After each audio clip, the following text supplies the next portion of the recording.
সমস্ত প্রশংসা যিনি জগৎ সমূহের রব। যত জগৎ আছে, আসমান একটা জগৎ, জমিন একটা জগৎ, আসমান জমিনের মাঝখানে একটা জগৎ, আসমানের প্রথম আসমানের উপরে 7টা জগৎ, এর নিচে 7টা জগৎ, আরও জগৎ আছে। সমস্ত জগৎ সমূহের যিনি রব, তার সমস্ত প্রশংসা। এখন আসেন বাস্তবে, আমরা প্রশংসা তার করি কিনা মানুষের করি।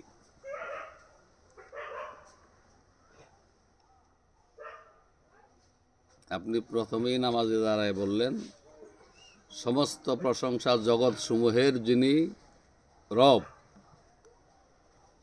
কিন্তু আসলে কি আপনার বাস্তব জীবন জগৎ সমূহের রবের প্রশংসায় নিয়োজিত? বাস্তব জীবন কিন্তু এমন না। ধরেন গান গাইতে যাবেন, বহু নেতার প্রশংসা না করলে আপনার বায়না হবে না। আপনার পীর সাহেবের প্রশংসা না করলে আপনার পীর সাহেব খুশি হবে না। উনি প্রশংসার যোগ্যতা না, অর্জন করে নাই। ওই নেতাও প্রশংসার যোগ্য না। কিন্তু বাস্তবে প্রশংসা না করলে আপনি মার্কেট পাবেন না। বলবো ওই লোকের আচরণ ভালো না, ওই লোক বেয়াদব, কারো প্রশংসা করে না, ওই গান না গাওয়া ভালো। একমাত্র তারই প্রশংসা যিনি সমস্ত জগৎসমূহকে সৃষ্টি করে এত সুন্দর মানুষ বানাইয়া অগণিত অনন্ত নেয়ামত যিনি দান করছেন, তার প্রশংসা। আর মুহাম্মদ সাল্লাল্লাহু আলাইহি ওয়াসাল্লাম তিনি কি প্রশংসিত? তিনি তার প্রশংসা করে তিনি প্রশংসা অর্জন করেছেন। এখন তার প্রশংসা কি করবে? এই সৃষ্টি জগৎ করবে। এখন তুমি তার প্রশংসা কেন করবা?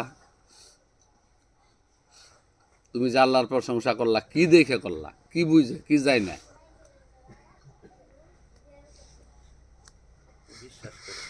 এটা বিশ্বাসের তো কোনো বিষয় না।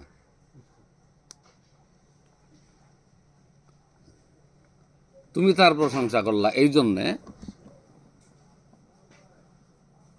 যিনি সমস্ত জগৎ সমূহের স্রষ্টা, তার প্রশংসা করার অধিকার তোমার কেন হইল? তুমি কি বুঝা করবা? তিনি রহমান, তিনি অভয় দিছে, তিনি রহমান।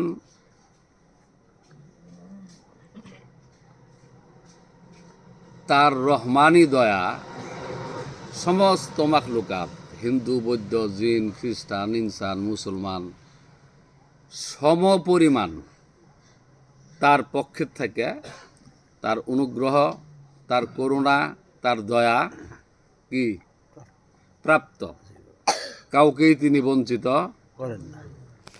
ওনারে ডাকতেছে না, ওনার বিরুদ্ধে লেখালেখি করতেছে, ওনার বিরুদ্ধে কথা বলতেছে, ওরেও সমস্ত নেয়ামত দিয়া মালিক তাকে বঞ্চিত করেন নাই। তিনি রহমান, মালিক ইয়াউমিদ্দিন। উনি কি বিচার দিনের স্বামী। ইয়াকা নাবুদু ওয়া ইয়াকা নাস্তাইন, আমরা একমাত্র তোমারই সাহায্য চাই, তোমারই ইবাদত করি। এখন আসলে কি তুমি তার সাহায্য চাও? কার সাহায্য চাও? ছেলের, চাকরির, ব্যবসার, গাড়ির, বাড়ির। তো তুমি মিথ্যা কথা বলতেছ নামাজে দাঁড়ায়া। তুমি তার সাহায্য চাইতেছ না, মুখ দিয়ে কয়লা ইয়াকা নাবুদু। এই লাইনটা চেঞ্জ করে দাও, আছে কারণ আছে কিনা।